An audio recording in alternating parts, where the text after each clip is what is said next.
आज छानपैकी असं अंडा भुर्जीचा बेत केला सकाळ सकाळ. आणि नाश्त्याला आज सुट्टी होती माझ्या पोरींना, म्हणून आज आम्ही वेगळं काही केलं. रोज पोहे आणि ते उपीट खाऊन कंटाळा आला आणि आम्ही गेलो कुहूकड. तर शरूचे पप्पा शरू पिऊला घेऊन गेले होते गाडीवर दापोडीला आणि आम्ही रिक्षाने चाललो होतो. तर कुहूला मी घेतला आणि आम्ही परत दापोडीत पोहोचल्यावर संजूला घेतलं रिक्षात, कारण आमचं प्लॅन ठरलं होतं पिक्चरला जायचं. खूप दिवस झाला आम्ही ठरवत होतो, पण आमचं काय ठरतच नव्हतं. पण आज एकदाच आम्ही चाललो आहे पिक्चरला आणि बुकिंग वगैरे आम्ही सकाळीच केलं होतं ऑनलाईन. तर आम्ही पोहोचलो तिथं आणि आम्ही धुरंधर 2ला चाललो होतो. आणि तिथं आम्ही जाऊन आमच्या सीटवर वगैरे बसलो आणि कोणच अजून आलं नव्हतं.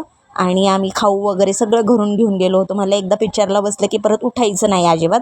आणि ह्यांचं पाणी वगैरे सगळं आम्ही सोबत घेऊन बसलो. तिथं पिक्चर चालू झाला आणि पिक्चरमध्ये काय छान गाणी होती, जुनी गाणी अशी रिमेक बनवली होती. त्यामुळे पिक्चर बघायला अजूनच मजा आली आणि आम्हाला छान वाटला पिक्चर, नाही का. आणि पिक्चर पाहून असं वाटलं की खरंच बाबा आपण इंडियात राहून सेफ आहोत आणि प्राऊड ऑफ यू इंडिया असं म्हणायला काहीच हरकत नाही. आणि घरी गेलो, पिक्चर संपला, छान वाटला आज. आणि घरी गेलो, दापोडीचा उरूस होता. तर आमच्या घरी जाताना मम्मीच्या इथं मरीमाताचं मंदिर आहे, तर आम्ही तिथं पाया पडल्या. आणि आम्ही लहानपणापासून आम्हाला सवय की जाता येतं तिथं पाया पडायच्या. तर आमच्या पोरींना पण आम्ही तिथं नेहमी नेतो, पाया वगैरे पडून आम्ही निघालो उरसाला. तर बघा आम्ही दिवसभर आज फिरून आलो आहे, पण किती उल्हास आहे ना परत फिरायचं.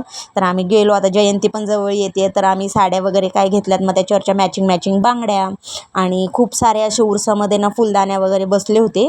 आणि घरं आपली छोटी आहेत म्हणून काही घेणं झालं नाहीत फुलं वगैरे. आणि मग संजूला अजून काही काही छान छान कानातले गळ्यातलं असं आम्ही काही घेतलं. पोरींना पण चपला वगैरे घेतल्या आणि संजूला हा गॉगल खूप आवडला होता, तर तिने हा घेतला, तिला छान वाटत होता. आणि नंतर शरूला आवडता हा झोका. ते मागच्या वेळेस पण मी सांगितलं होतं तिला फुग्यात बसायलाच आवडतं, म्हणजे जिथं पैसे देऊन दमतं ना ते ही कामं करती. आणि खूप वेळ खेळत होती ही, ती बाई म्हणत पण नव्हती की खाली उतर बाई, तर ही तवर खेळत होती. आणि नंतर चालली होती, आमच्या इथून पालखी निघाली होती. तर ढोल ताशे इतके छान वाजत होते आणि खूप सारे ढोलवाले बोलवले ते गाववाल्यांनी आणि आम्ही ते पाहत होतो. नंतर पालखी आली, आम्ही पालखीचं पण छान दर्शन घेतलं. खूप सारे लोक येतात पालखीच्या पाया पडायला. आणि त्यानंतर आम्ही छान फिरून घरी गेलो. तर माझ्या पेजला फॉलो करा, लाईक करा, यूट्यूबला